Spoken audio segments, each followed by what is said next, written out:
He said it was a productive meeting focused on a place of shared admiration and love, which is New York City, and the need to deliver affordability to New Yorkers, the 8.5 million people who call our city their home, who are struggling to afford life in the most expensive city in the United States of America.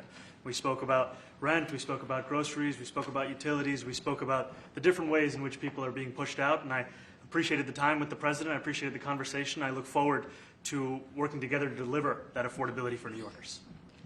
Thank you very much. Any questions, please? President Trump, Stephen Nelson from the New York Post. I've got a question for you and then also one for the mayor-elect. For you, you referred to Mr. Mamdani as a communist. Could you describe why you feel that way?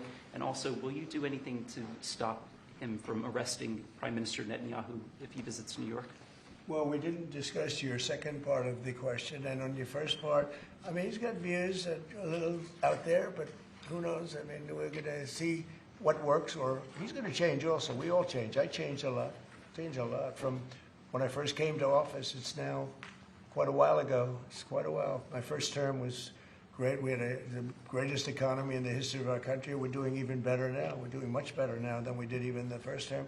And I can tell you some of my views have changed. And we had discussions on some things. I'm not going to discuss what they were, but that I feel very confident that he can do a very good job. I think he is going to surprise some conservative people, actually, and some very liberal people. He won't surprise them because they already like him. And Mr. Mamdani, it sounds like you had a productive discussion, but just days ago you referred to President Trump as a despot who betrayed the country. You said you'd be his worst nightmare and accused him of having a fascist agenda. Are you planning to retract any of these remarks in order to improve the relationship? I think both President Trump and we are very clear about our positions and our views, and what I really appreciate about the President is that the meeting that we had focused not on places of disagreement, which there are many, and also focused on the shared purpose that we have in serving New Yorkers. And frankly, that is something that could transform the lives of the 8.5 million people who are currently struggling under a cost of living crisis, with 1 in 4 living in poverty. And the meeting came back again and again to what it could look like to lift those New Yorkers out of struggle and start to deliver them a city that they could do more than just struggle to afford it, but actually start to live in it. And I've been called much worse than a despot, so it's not that insulting. Maybe I think he'll change his mind after we get to working together. Yes, please. Mr. President, from MTV Lebanon. Good. I would like to ask you a question about the Middle East regarding Sure. you said that Hezbollah in Lebanon is not in a good position, and Lebanon now is the final unresolved after Gaza and Syria. Given your assessment, like what do you say for the Lebanese today? It's the independent state of Lebanon, and what is your next move to push toward disarmament?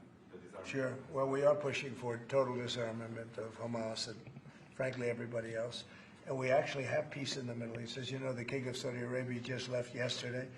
We had some great meetings, and he's made a contribution toward the United States of more than $1 trillion. We have now over $20 trillion coming in. No country has ever had anything like that, not even close. If you go to $2 trillion or $1 trillion, it's a lot. We have 20 or $21 trillion.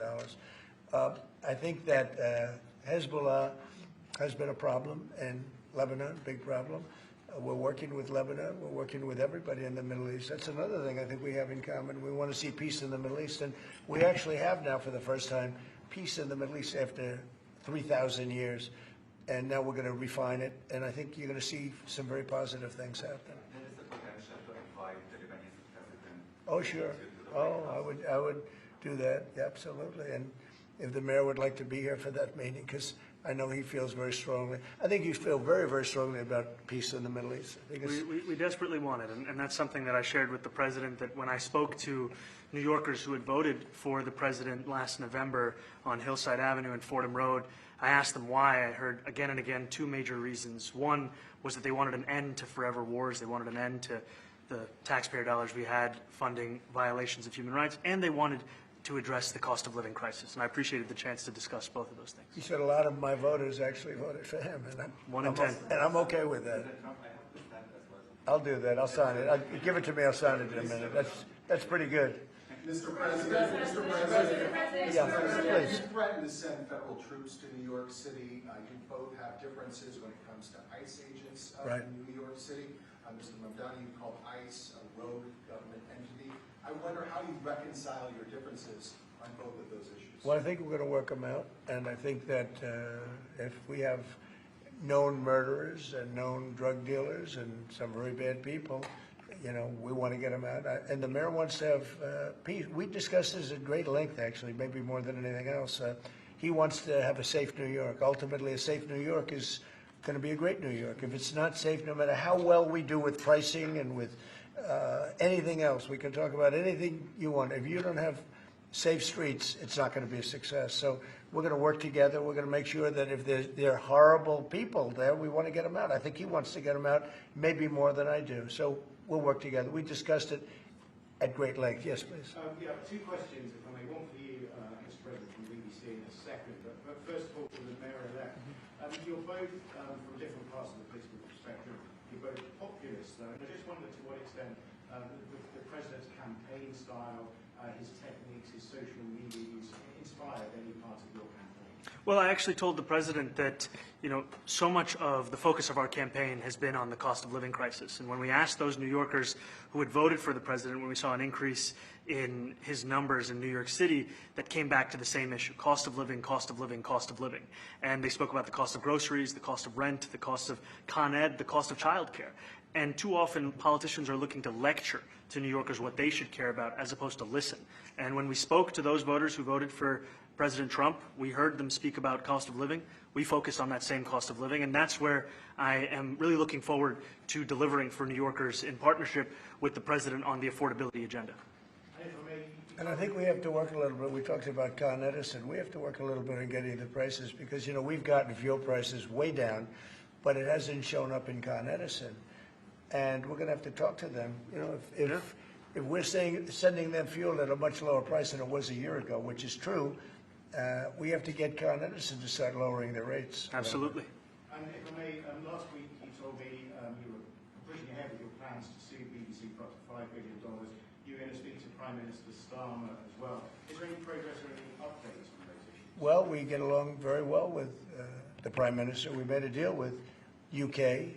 I like him. He's a fine person. And, you know, I think they have some big energy problems. You know, they've got windmills all over the place. They're going to have to start using other methods because their energy is out of control.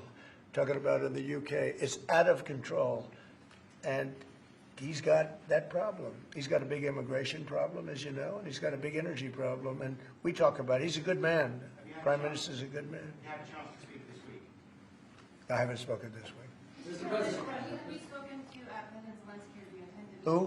President Zelensky about your plan as you meet with him? I've spoken with their people. We have a plan. It's horrible what's happening. It's a war that should have never happened. It would have never happened if I was president, and it's a shame. And I thought they should have acted quicker. But it's a cold winter, and a lot of the you talk about utilities, but a lot of the big energy-producing plants have been under attack, to put it mildly, to put it nicely. Yeah, we have a way of getting peace, or we think we have a way of getting peace. He's going to have to approve it. Just so sad, so many people. You know, last month they lost 25,000 soldiers. This is something, we haven't seen anything like this since the Second World War. They're averaging 6,000 or 7,000 a week between the two of them, dead soldiers. And it goes on, and I think they're getting reasonably close, but I don't want to predict. I would have said that would have been one of my early ones. I did 8 peace deals of countries, including in India, Pakistan. You could even go, in fact, they're coming here in a week or two, go to the Congo and Rwanda. That was 10 million people dead, and we worked something out on that. But so many, and the one I thought would have been, for me, because I have a very good relationship with President Putin, I thought that would have been maybe quicker. But it does take 2 to tango. And now you just see all the death. And, you know, it doesn't affect us other than the fact that we don't want to see all those people that really, it's on the other side of the ocean. It's a war that should have never happened. It did happen. I blame the person also sitting right behind this desk. This is a war that should have never happened, and it wouldn't have happened if I were president. But we're trying to save a lot of lives. They're losing 25, think of that, 25,000 lives over the last short period of time. That's Ukrainian and Russian. and it's a shame. What happens if President? I want to ask the mayor-elect about a House resolution just passed overwhelmingly to condemn socialism, including with 86 Democrats, all of House Dem leadership, and the minority leader, Hakeem Jeffries, despite his endorsement of you. What's your reaction to that? I have to be honest with you, I focused very little on resolutions. Frankly, I've been focusing. Condemn socialism. I understand. I think the focus is on the work at hand. I can tell you I am someone who is a democratic socialist. I've been very open about that. And I know there might be differences about ideology, but the place of agreement is the work that needs to be done to make New York City affordable. That's what I look forward to. And I want to clarify your answer to Stephen Nelson. He asked about your comment calling the president a fascist, and your answer was, both President Trump and I have been clear about our positions and our views. Are you affirming that you think President Trump is a fascist? I've spoken about. That's okay. You can just say yes. Okay. All right. Okay. Yeah. It's easier. It's, Yes. it's easier than explaining it. I don't mind. And Mr. President, I wanted to ask you also about this Ukraine plan. Yeah. President Zelensky said today that his country would risk either giving up a partner or giving up its dignity. There's been criticism that this deal. You mean he doesn't like it? It's unclear. He was sort of Well, pretending. he'll have to like it, and if he doesn't like it, then, you know, they should just keep fighting, I guess, you know. The suggestion that he made, though, was that if he doesn't accept it, that the U.S. would pull back its support for Ukraine. Is that Well, at some accurate? point, he's going to have to accept something, you know. He hasn't accepted. You remember right in the Oval Office, not so long ago, I said, you don't have the cards. Don't forget, I inherited this war. I would have never, this war never would have happened. I inherited this war. And I thought he should have made a deal a year ago, 2 years ago. The ultimate deal would have been if it never started. That would have been the good deal. That could have been done too if you had the right president, but you didn't have the right president. Mr. President, Mr. President, cost of living is something that you and Mr. Mamdani seem to agree on. Right. Democrats have run New York City for a long time, Mr. Mamdani. Do you see Democrat policy specifically as being a problem? And I'd like that to be a question that both of you could answer in New York City. Look, I think that there are many things in our city where we have to own the responsibility of it, things that existed long before the president was the president. And those are also part of the message of our campaign, was to take on a broken politics of the past. And I ran against a number of candidates who represented different versions of that past. And what we found time and again is that working people were left behind in the politics of our city. And what we're looking to do is put those people right back at the heart of our politics so that we don't have a situation where we're in the wealthiest city in the history of the world, and yet 1 in 5 can't even afford $2.90 for a Metro card. Mr. Mamdani? You know, we had some interesting conversation, and some of his ideas really are the same ideas that I have. But a big thing on cost, you know, the new word is affordability. Another word is just groceries. You know, it's sort of an old-fashioned word, but it's very accurate. And they're coming down high. They were, you know, we had, both of us, we had the highest inflation in the history of our country the last 4 years under the Biden administration. And we've got inflation down now to a normal number. It's going to go even a little bit lower than that. Katie, do you have something in a bit? Mr. President, thank you so much. Mr. Mamdani often talks about New York City being covered by international law, that they will follow international law. Doesn't often talk about the U.S. Constitution. What is your response to that? Well, I don't know what you're referring to in terms of it could be covered by international law, local law. It's covered by a lot of laws, but it's covered by U.S. law. Are you referring to anything in particular? He just says that they're a city that endorses and enforces international law. Is that at odds with? No, I don't know. Would you want to?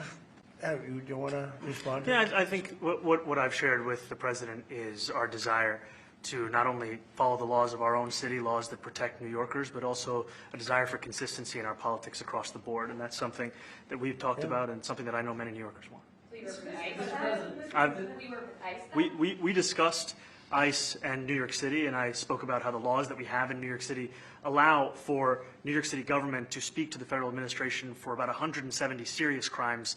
The concerns that many New Yorkers have are around the enforcement of immigration laws on New Yorkers across the 5 boroughs, and most recently we're talking about a mother and her 2 children, how this has very little to do with what that is. Mr. Mamdani? What we did is we discussed crime, more than ICE per se. We discussed crime, and he doesn't want to see crime, and I don't want to see crime. And I have very little doubt that we're not going to get along on that issue. He wants to, and he said some things that were very interesting as to housing construction, and he wants to see houses go up. He wants to see a lot of houses created, a lot of apartments built, et cetera. And, you know, we actually, people would be shocked, but I want to see the same thing. Mr. Mamdani, anti-Israel protesters. Jack? Mr. President, I wanted to know, one of the policies as well that Mayor-elect Mamdani talked a number of times about on the campaign was shifting the tax burden for property taxes from what he called minority communities to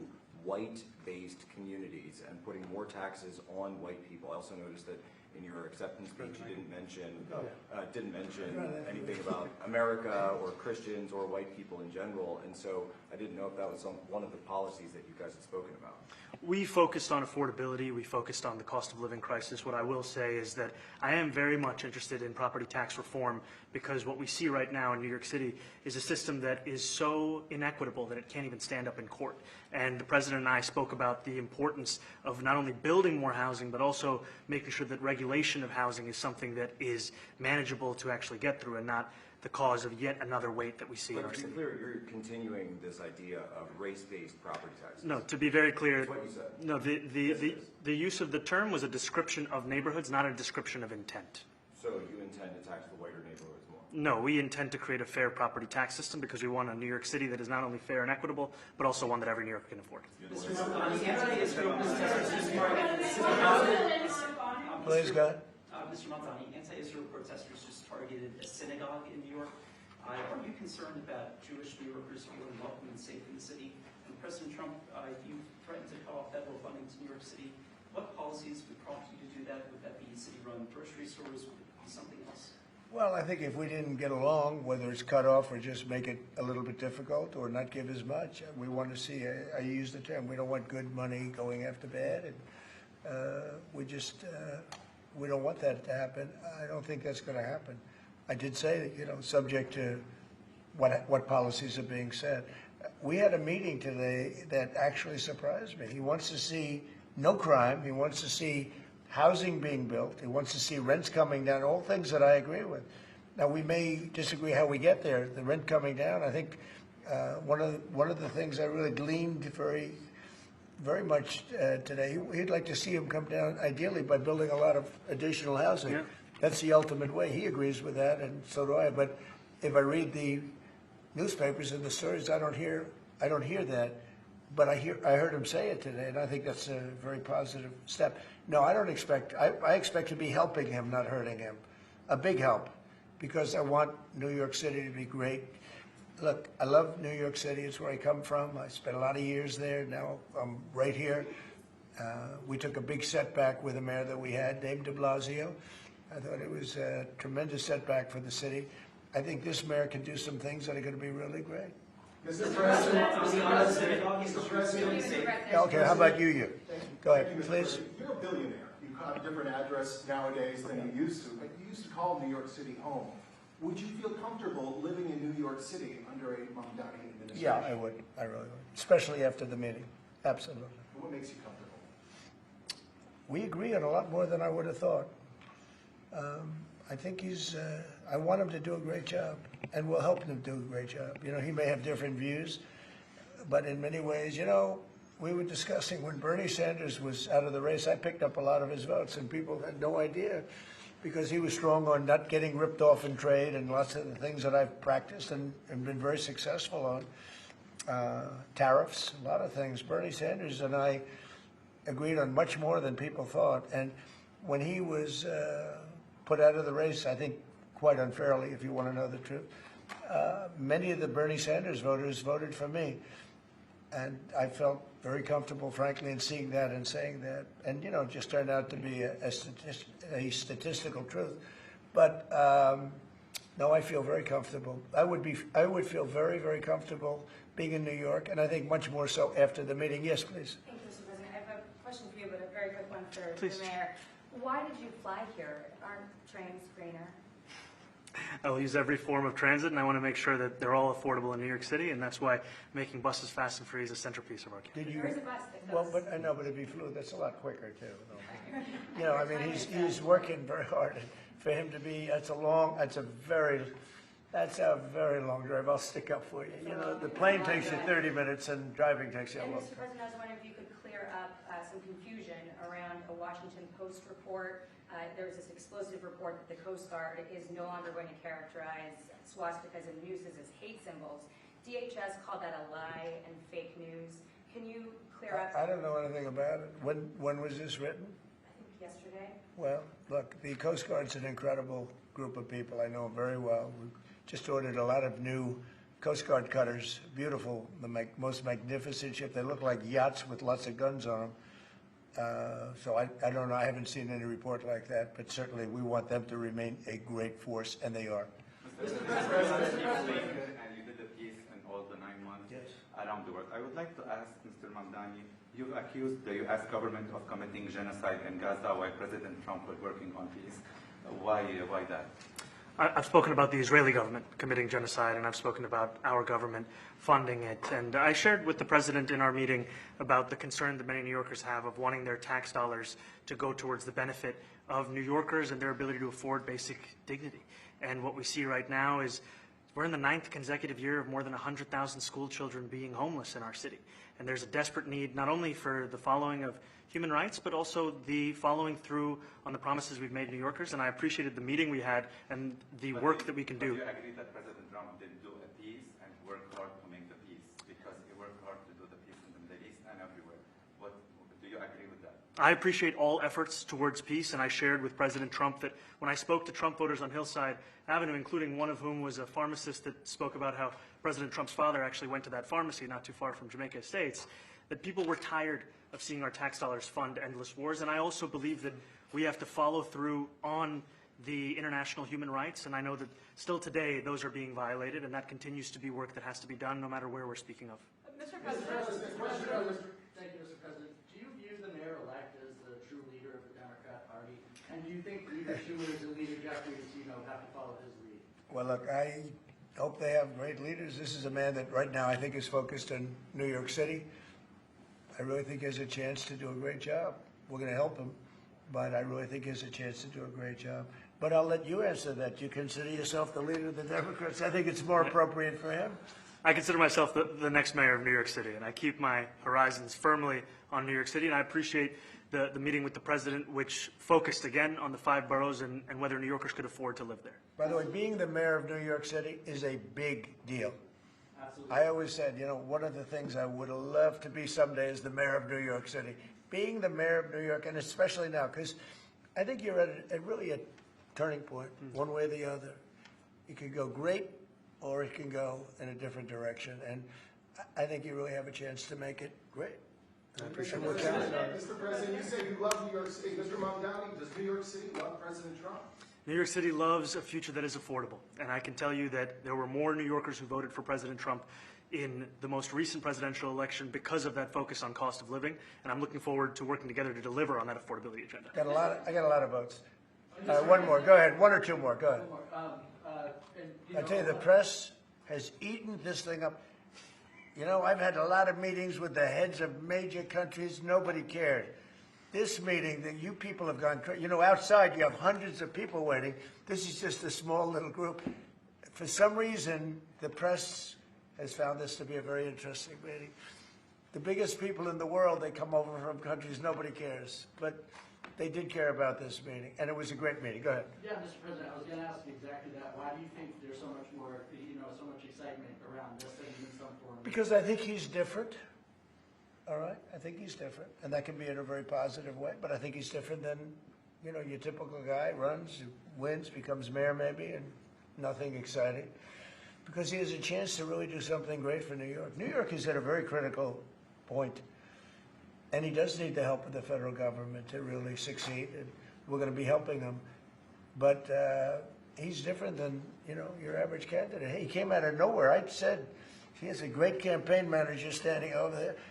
He came out of nowhere. What'd you start off at 1 or 2? And then I watched. I said, who is this guy? He was at 1, then he was at 3, then he was at 5, then he was at 9.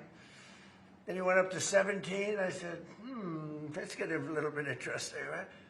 And then all of a sudden he wins a primary that nobody expected he was going to win. It's a great a great tribute. I mean, it's an amazing thing that he did.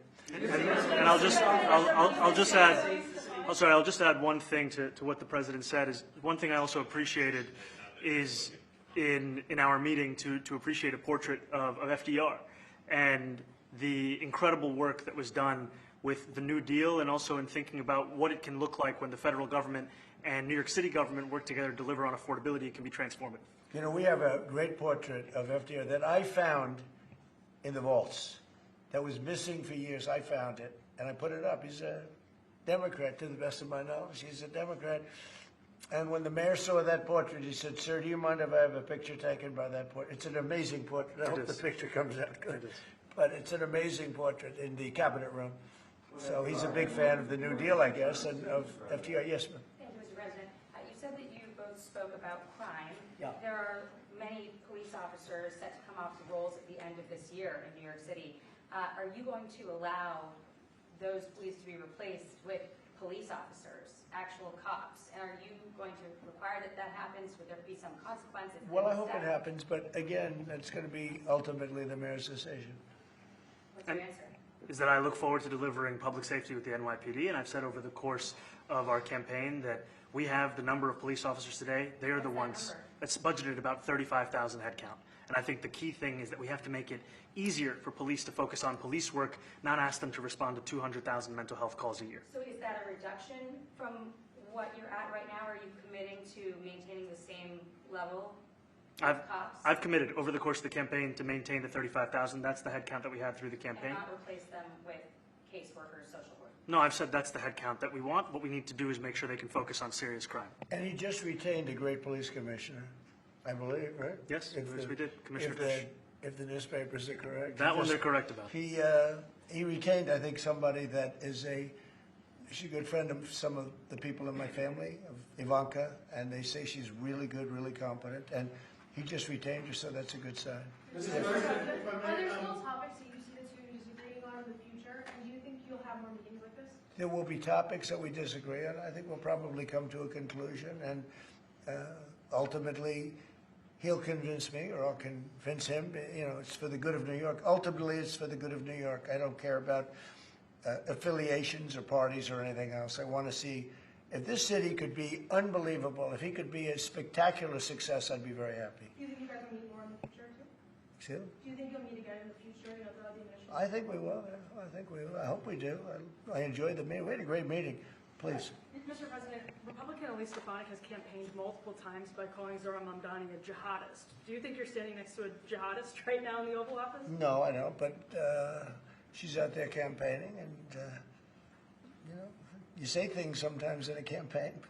Isn't that sort of She's a very capable person, isn't but that a kind of label? you really have to ask her about that, but no, I don't particularly. I think I met with I met with a man who's a very rational person. I met with a man who really wants to see New York be great again. And I can say again, because New York was great.